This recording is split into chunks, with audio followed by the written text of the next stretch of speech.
এই মেয়েটি তার বান্ধবীকে বলে, আরে এটা কেন এনেছিস এখানে? মেয়েটি বলে, আমার ওস্তাদকে খুশি করার জন্য।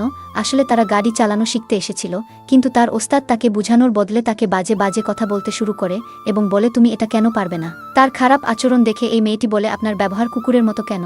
আমরা জানলে কি আপনার কাছে শিখতে আসতাম? আপনার খারাপ ব্যবহারের জন্য অবশ্যই আমি থানায় রিপোর্ট করব।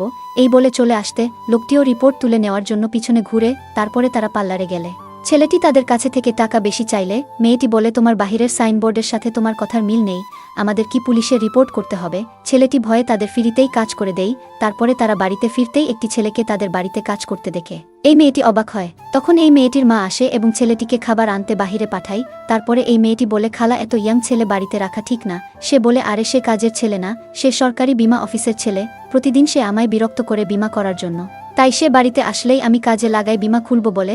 তাই আপনি নরম না হয়ে প্রতিবাদী হন এবং এই মহিলার মতো বুদ্ধিতে কাজ করুন। ভিডিওটি ভালো লাগলে চ্যানেলটি সাবস্ক্রাইব করতে ভুলবেন না।